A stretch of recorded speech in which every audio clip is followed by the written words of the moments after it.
अवसरप्राप्त सैनिक संघ जलेश्वर शाखा पक्षर स्वेच्छाकृत रक्तदान शिविर देश से पर्यंत सुरक्षित जेपर्यंत सीमा सुरक्षित। आज आम घर मध्य निश्चिंत रही पारुछे कारण आम सेनार जवान माने 24 घंटा सीमार पैंतरा मारुछंती। अनेक समय देशर सुरक्षा पई एही सैनिक माने प्राण बलि देथांती। बहु सैनिक माने मध्य अवसर ग्रहण कर सारिछंती। अवसर ग्रहण परे मध्य देश सेवा को आदर नहीं एही सैनिक माने।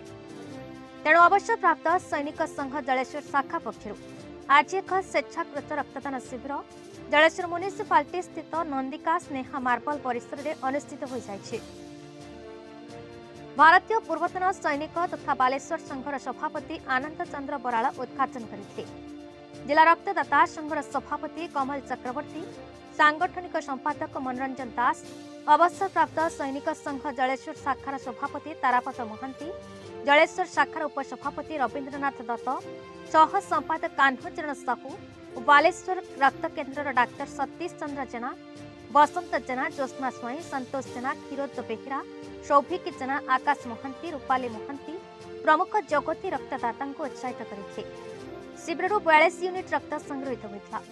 अवसर प्राप्त सैनिक कान्हचरण साहू, रवीन्द्रनाथ दत्त, राजीव लोचन पंडा, विश्वेश्वर दास, श्रीमंत पाल, जयंत प्रधान, जगेश्वर ब्रह्म, दिलीप कुमार गिरी, विश्वजित गिरी, सुप्रिया भंज, आरसी पट्टनायक, चिन्मय गिरी, रंजन कुमार दे, रतिकांत महांती, रजनीकांत जेना, स्वागत परिड़ा, मनोज कुमार जेना प्रमुख उपस्थित रही सहयोग करते।